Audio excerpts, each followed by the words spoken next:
Are you one of those people who've been looking for the perfect opportunity to advance your career or find a new job? If you are, well, you're in luck. Today, we're going to discuss how to find a new job or advance your career in 2026. Now, I try to record these videos each and every year, and what I can tell you is a lot has changed since last year. So let's dive right on in. For those of you who want to learn a little bit more about me or who I am, or who haven't tuned into the Agile Daily Stand Up podcast episode, you're missing out on one of the most valuable resources online at this point. This is your chance to tune in. You can find over 1,530 carefully curated episodes. They're available all over iHeart, Spotify, TuneIn, Apple, Amazon, Google, Castbox, Audible, Stitcher, Anchor, YouTube. Wherever you find your favorite podcast, you'll find this one. Go take a look. I promise you won't be disappointed. So a little bit about me, just so you have a little background. I've been at this whole Agile thing since 2012, even earlier than that. 2003 timeframe was when I received my first Agile certification. What I'm trying to show here is that I have credibility to discuss this, but more importantly, I want you to be excited about the information I'm about to share. I know many of you have probably been struggling, and this is specifically an episode for you where you can take this content and hopefully gain insight and knowledge into what you need to do to find your next opportunity. So, understanding the market in 2026 is a lot different than it ever has been. Let me explain. In the past, we saw a lot of reliance on your previous experience, on the roles that you had, on other facets of what your job was once doing. Now in 2026, things have shifted quite a bit. So in the 2026 job market, what you're finding is where work happens is less important and how value is created is more important. So you're starting to see employers looking for people who can create value within the organization, people who can make a difference, people who can come in and really hit the ground running. Employers are prioritizing things like adaptability, digital fluency, and AI leverage over physical presence and the ability to have someone in the office. So yes, I said artificial intelligence. I said AI. I'll come right out and say it. It's no longer viewed as a specialized skill set. Not anymore. Now, organizations are shifting towards skill-based hiring, and AI is one of those baseline productivity expectations. They want you to have it, and if you don't have it, that's going to put you at a disadvantage, at an inherent disadvantage. So across industries, what we're seeing is employers are actively seeking professionals who combine domain expertise, technology comfort, and problem-solving ability. They're looking for people who are change leaders and not just people who understand a specific type of job skill. So things are changing. Things are changing quickly. So where to look for your roles and your connections? They're still, the traditional job boards remain relevant. They're still there. They're not going anywhere. But candidate behavior and recruiter behavior has certainly changed. All of that is different now. All of that is new. It's different. We're looking at different things. Indeed is still one of the largest sources for active job listings and recruiter searches. Monster continues to serve broad job discovery needs. Flex Jobs is a strong option for remote or flexible work arrangements. And LinkedIn, of course, is still the dominant platform for visibility, credibility, and recruiter engagement. So if you're trying to get engaged with some folks, that's where you need to be. Beyond these, candidates are starting to use more niche tracking pages or industry-specific boards. So, for example, in green energy, medtech, AI, or fully remote work, they each have their own exclusive boards where you can find high-quality roles before they hit some of the major aggregators. So there's still a lot of room for opportunity and growth there. So here it is, drum roll everyone, the moment you've been waiting for. This is what the job market looks like as of February of 2026. So I did a quick search on Indeed, and courtesy of my friends at Indeed, they helped me gather this information. Now, this information is factual to the best of our knowledge as of the day of this recording. Indeed currently has 104,610 Agile jobs posted. What I can tell you about that is this is way better than it was last year. We're actually seeing the number of Agile jobs expand. And the salary range, good news, it's also gone up almost a whole $4,000 plus. So we're looking at things from $95K to $212K based on the listings where they had the estimates for those particular jobs' salaries. Now, most positions were looking for candidates with 5+ years experience. This has not changed. The entry-level candidates are starting to shrink. We'll talk about that in a minute. Over 83%, I said 83, that's a lot, called out at least one certification as required or highly desirable. That is incredibly important. So the reality is there are plenty of jobs out there, many in office, near you, on-site locations, others that are remote, many that are hybrid opportunities. So we're still seeing quite a blend there, but we are still seeing a little push to get people to come back into the office, which I found quite interesting. We're still seeing that push today. So if we break it down, here's what it looks like. Now, the entry-level jobs have shrunk all the way down to 5,230. Now, calling it like I see it as a business professional, AI has definitely had an impact on people looking for and achieving entry-level jobs. Now, you're probably wondering, how do you ever get to a mid-level if you don't get an entry-level? The problem is the entry-level jobs are morphing into different types of jobs that you have to look a little more detailed for. Where the mid-level jobs, that's where the bread and butter is. Over 67,000, almost 68,000 mid-level jobs. This means that people aren't looking for beginners anymore. They're looking for mid-level people who have beginner skills in AI and change management to help them organize their organizations, their products, and their services. Senior level positions are coming in at about 21,000. And the remainder of those positions, roughly 10,000 or so, remained undeclared, meaning they didn't declare, hey, I need entry, mid, or senior level, which means there's probably something out there for anyone or for everyone. Now, this is where it gets interesting. When we started looking at what certifications were being requested, now let's be careful. I want to be crystal clear about what was searched for. So for the Scrum Alliance certifications, we were looking for CSM, Certified Scrum Master, CSPO, Certified Scrum Product Owner, and Advanced Scrum certifications, Advanced Certified Scrum Master, Advanced Certified Scrum Product Owner. That accounted for 40,000, almost 41,000 of the 106,000 jobs listed. So still, today, the Scrum Alliance remains the front runner for those types of certifications, which should be no surprise. One big uptick that we saw came from Scaled Agile. Scaled Agile accounted for 1,232 of those, which is better than it was before. And the PSM or PSPO from scrum.org still only had 346 that specifically called out that certification. Now, that doesn't mean that there weren't more who would be interested in SAFE or the scrum.org certifications. It just means simply that the job postings did not call out those specific certifications, which is interesting. So that means 86,000, almost 87,000 of the 104,000 jobs listed asked for some type of certification, but that leaves almost 18,000, 17,784 that did not ask for a certification at all. So 83% of the job postings listed asked for a cert. Now, many people are asking, what about the PMP? So the PMP came in strong, and there are many situations, here's an aha moment, where CSM or CSPO and the PMP were listed together. So it was hard for me to dissect PMP only because it wouldn't have been a fair representation. So I feel like while PMP is still the gold standard for certain project management designations, the fact is what we're looking for here in PMP could be combined with what you're looking at here with CSM or CSPO. So take that with a grain of salt. Okay, so what about the rest? Well, believe it or not, when browsing job listings, the absence of certification requirements has less to do with Agile maturity and more to do with current market noise. There's a lot of noise out there about what's being asked for. So we're seeing some patterns that are distorting job postings. Let's talk about those.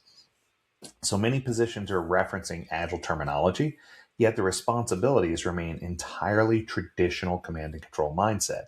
So rigid scope management, waterfall expectations wrapped in an Agile wrapper, which is interesting because I feel like these people are just using a traditional project manager requisition to list the opening, but they're not changing the language to reflect what they're really looking for, which is quite interesting. Another one that I see is what I call certification blind spots. So, hiring managers and recruiters are increasingly overwhelmed by just the sheer number of different certifications on the landscape.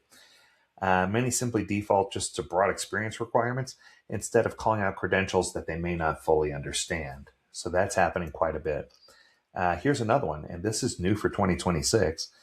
There are a lot of AI generated job descriptions. It's just the way it is. With AI tools now widely used to draft postings, generic or poorly aligned descriptions have multiplied tenfold. AI accelerates creation, but doesn't guarantee the accuracy or role clarity when you're looking for this. It requires more human oversight. And then, of course, market evolution towards skill signals. So, some employers are deliberately moving away from saying they need strict certification filters, instead, in favor of demonstrable competencies, portfolios, real world outcomes, especially in product delivery and technology roles. So, you're starting to see the shift where we're starting to look for people who can do the job more so than people who have a qualification or a certificate saying they can do the job. Now, in no way is this saying that certifications are out of the market, because if anything, we're seeing a larger demand for them now than we had before, which is quite interesting. So, where does this take you? It takes you to the stage of self-assessment and goal setting. You need to make sure you're doing the following. So, when we talk about self-assessment, before you even start your job search in 2026, before you start, you should evaluate your strengths and your gaps. But you should also look at their market relevance and adaptability. So employers are starting to value demonstrated impact, learning agility, and the ability to leverage AI-enabled tools. That's something we haven't seen in the past. So with that being the case, self-assessment now extends beyond skills into visibility, positioning, and value articulation. Frameworks like SWOT still remain useful, but should be complemented with evidence-based reflection. What problems do you help solve? What outcomes have you driven? Define clear, measurable career targets while staying flexible to emerging roles and hybrid opportunities. This is just what makes sense in 2026. So if you're not familiar with SWOT analysis, this is a great tool.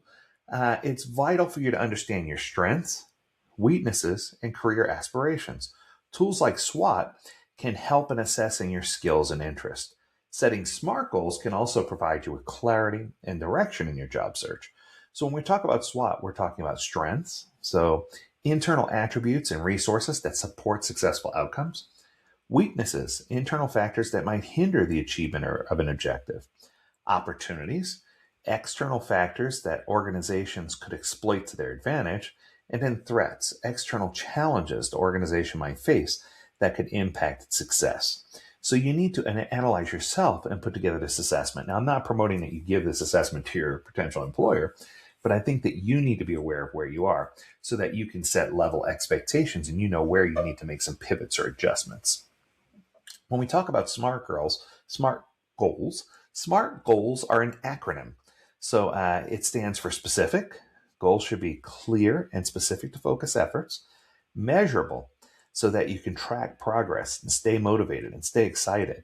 Achievable, so that they're realistic and attainable to be successful. Relevant, so that it gives you direction that you want in your life and direction that you want your career to take. And time bound. You need to have a date on these goals or else they're just never ending wish lists. You need to make sure that they are goals and that they focus on being goals. Incredibly, incredibly important. So the next section is about building relevant skills. What skills should you be working on in 2026? And I bet you dollars to donuts, you know what's going to be here. The truth is, upskilling is no longer optional. Skill relevance and continuous learning are critical career advantages. Upskilling is not just about acquiring new knowledge, but about increasing practical value and adaptability. Employers are prioritizing candidates who combine their domain expertise with AI fluency, digital collaboration, and problem-solving capability. Technical skills, business acumen, and human-centered abilities such as communication, decision-making, and leadership all remain essential. Modern professionals increasingly leverage on-demand learning, micro-credentials, and hands-on experimentation to remain competitive in this rapidly shifting landscape. It's exciting. We're seeing all kinds of change and opportunity. So, why do you need Agile certifications? Why is this even important? Well, I thought I'd give you the top 5 reasons why or how you can get the advantage by having an Agile certification, especially an advanced certification. Number 1, credibility and risk reduction. This is going to help employers have confidence that the person they're bringing in is more than just the resume that they wrote. So I'm going to say that again. They know that the person they're bringing in is more than just the resume that they wrote. People are impacting or using these tools to help enhance their resume so that they score perfect through a resume scoring system, but they're still not with the correct certifications or the correct designations. And that is creating risk for the employers because there's so many people who are scoring perfect, they don't know who to bring in for an interview. This also increases your recruiter visibility.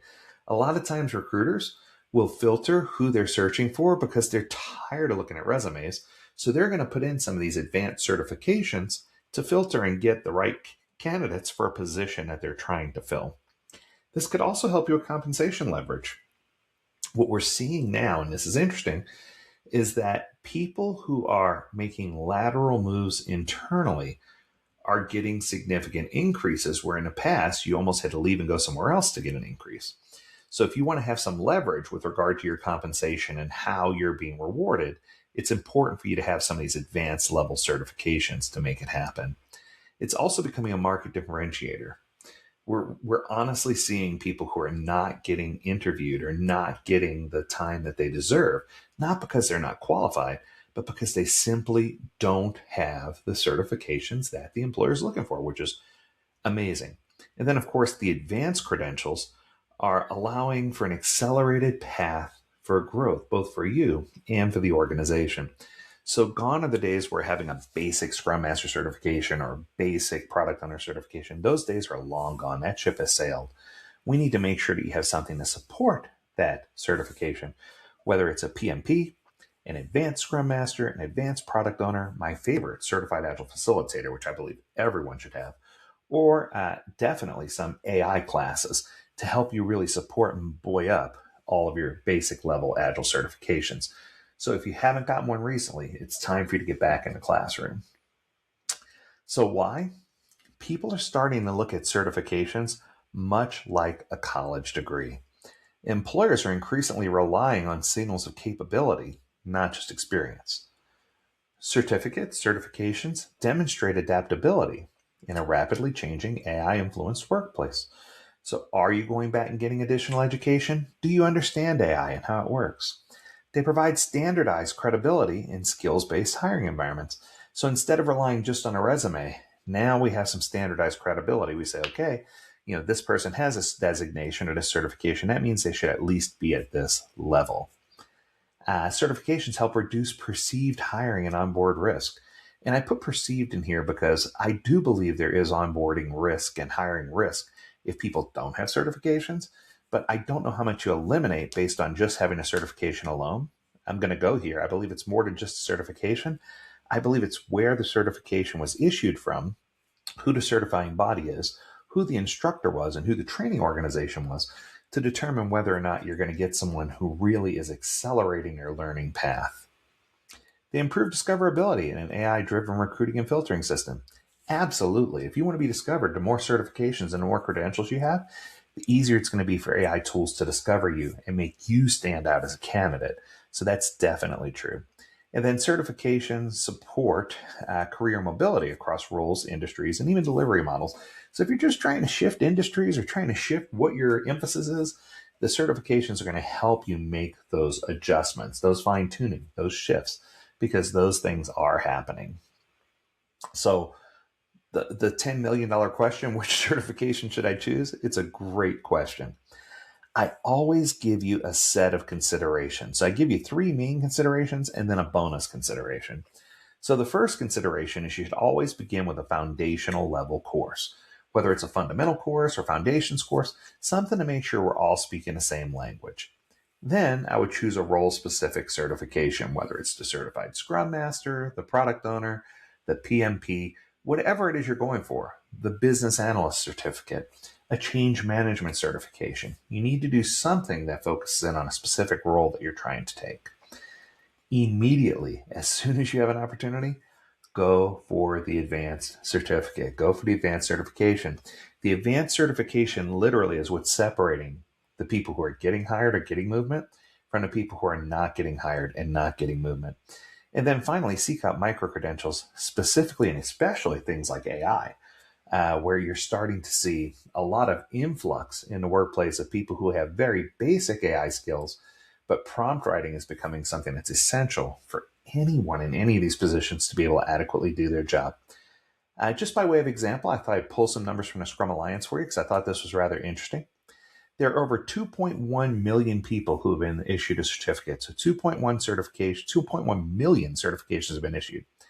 About 10% of that certificate number went for advanced level certification. So what that's telling you is you are 1 out of 10 of people who have the certification. If you have the advanced certification, that's going to put you that much further ahead and put you in front of that many additional people. Now, less than 0.001% of certs were issued at the guide level, the certified Agile coach or the certified enterprise coach or the certified Scrum trainer. Did you know that there are currently less than 100 active certified Scrum trainers in the entire world? So just to put that in perspective for you, it's going to be more difficult for you to get a really strong certification, and it's going to be more challenging for people to really hit that highest level designation through the Scrum Alliance and other organizations. But I found that to be a really, really interesting certificate and a tale for where this is really going.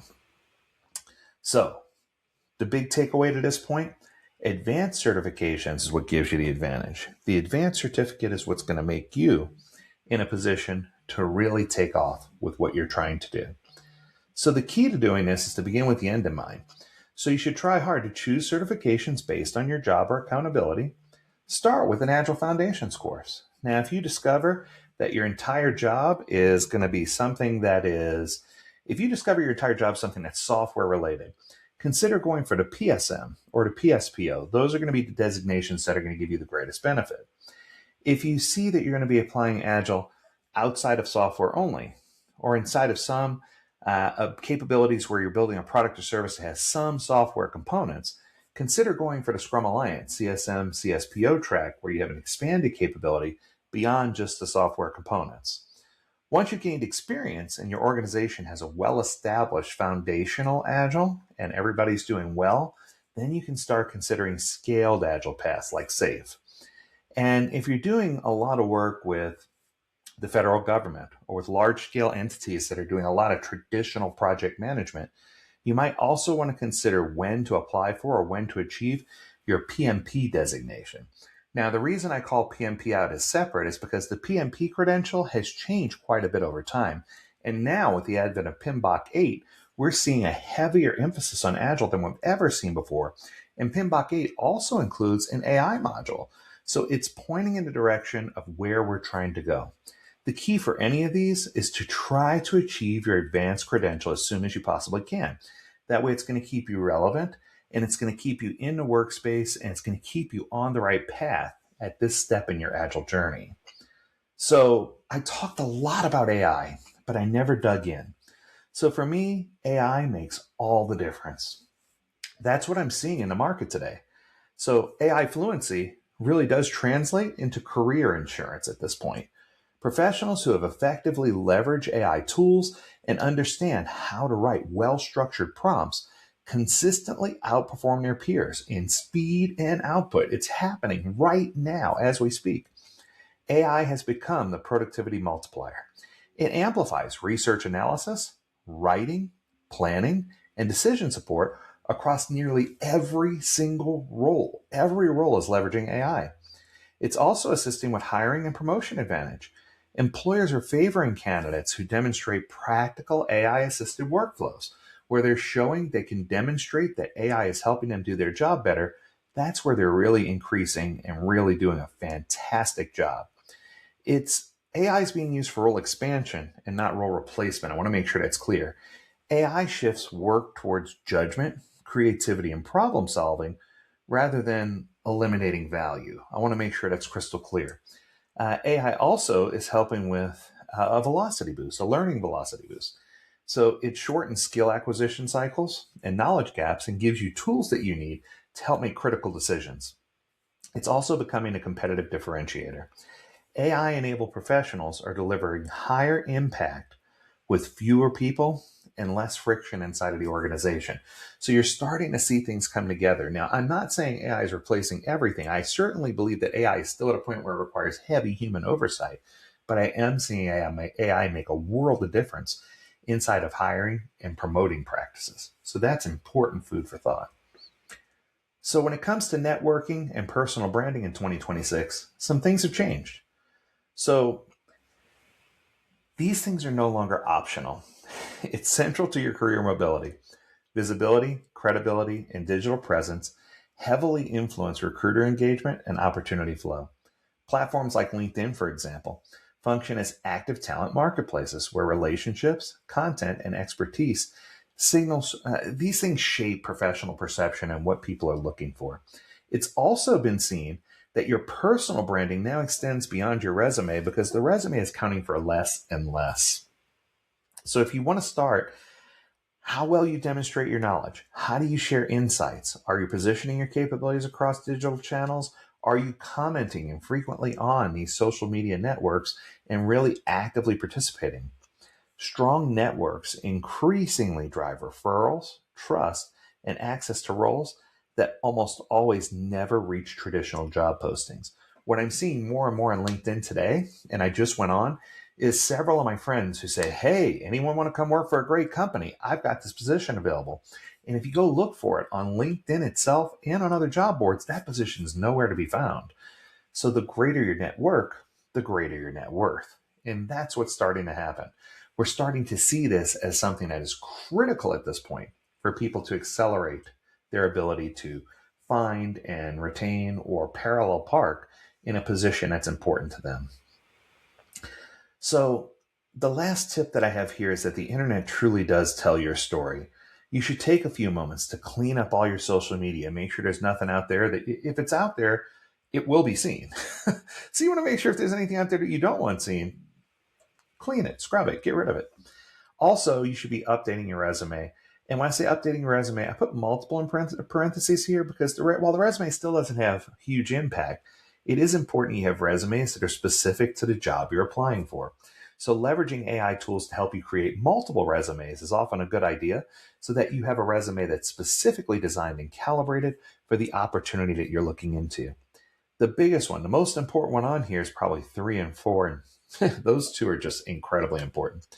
3 says update your LinkedIn profile. You need to have a modern, fresh approach on your LinkedIn profile. It needs to look like it's a shining star compared to everything else, because this is where people are going to look for about 10 seconds or less. And if they see something that pops or stands out to them, that's when they're going to be interested. So make sure your heading at the top is compelling. Make sure you have a clear statement up there, create a background image, do all the things you need to do to make yourself stand out, because I'm telling you, people are looking at your profile, but they're not looking for long. Also, make sure you're networking with family and friends. Sounds silly, but the more you network, the more you outreach, the greater your opportunity is going to be to find that job that you're looking for. And finally, feel free to reach out to professional recruiters. They're there for a reason. They don't take any money away from you or any money off the table. They simply help you find those positions that you can't find yourself. So be smart about what you post and who you affiliate with. Companies are using social media as part of the process to vet out people left and right. So make sure that your internet presence tells the story of who you really are, both personally and professionally. So effective job searching. How do we do it? Well, you want to make sure you leverage job boards just like we have in the past, like Indeed and Glassdoor. But don't overlook the power of networking and referrals. Tailoring your resume and cover letter for each application is critical. Also, consider utilizing social media platforms to showcase your professional expertise and connect with potential employers. As always, the biggest thing you can do is find ways to give back by volunteering your time to local Agile meetups, PMI chapters, IIBA, ACMP chapters. Assist at local conferences. Make your presence and the fact that you're seeking new opportunities well known. So that way you have a greater chance of networking internally with people who have jobs and positions that are similar to the interests that you have. If possible, take on an internship at a company that you'd love to get your foot in the door with and network your way into an ideal position from there. A lot of times, what I found is the hardest part is getting in. Once you're in, then you can situate yourself and figure out where the job is. Now, the big key here in 2026 is, and I hate to say it, but it's more than just clicking the apply button. I see so many jobs on LinkedIn where they have 21,683 applicants. That's great. But do you think the employer is going to take the time to go through all those? Absolutely not. And then most of those applicants have paid someone to run their resume against the profiler so that it scores a perfect 100%. So organizations are choosing 10 random resumes that scored 100 and hoping for the best. It's disappointing to see how many organizations are struggling because so many applicants are either underqualified or they're not committing to where they need to be, or there's a litany of people who are applying for these jobs that shouldn't be, or they're just manipulating their resume to fit for the job opportunity, which is quite unfortunate. So stay away from just clicking apply. You have work to do. You've got things you need to do. One of those things is to prepare for an interview. So if you do get past that first wave and you're ready for the interview, whether it's virtual or in person, preparation is the key. Research the company and the role thoroughly. Practice answering common interview questions. Use the STAR method for behavioral questions. Remember, the interview is also an opportunity for you to assess if the company is a right fit for you, as well as if you're a right fit for the company. Another tip is you can leverage AI tools to role play so that they play the role of the interviewer and you play the role of the interviewee. Put the information in about the job, upload your resume or CV, and let AI interview you and ask you hard questions so that you're prepared to answer those hard questions. I also say record yourself answering the questions and go back and watch the recording and ask yourself, is that someone that I'd want to hire for this position? And if the answer is no, modify your answers and your behavior so that it does become something or someone that people want to hire, that someone wants to work with. So important. So the 5 key takeaways for today. Number 1, be persistent and remain optimistic. Number 2, stay adaptable and keep learning. Number 3, actively network and volunteer in your community. Number 4, everything you post on social media matters. And number 5, your network does equal your net worth.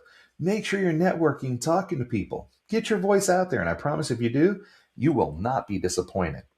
So on behalf of the entire team at AgileDad and me, V. Lee Henson, we want to say thank you for attending this workshop, this session. We hope that you found great value. And if you do have any questions, feel free to reach out to us. Learn more at AgileDad.com. We would love to hear from you. And as always, we encourage you to stay healthy, stay well, and stay agile, my friends. Until next time, do take care. We'll talk again soon. Until next time, have a great one.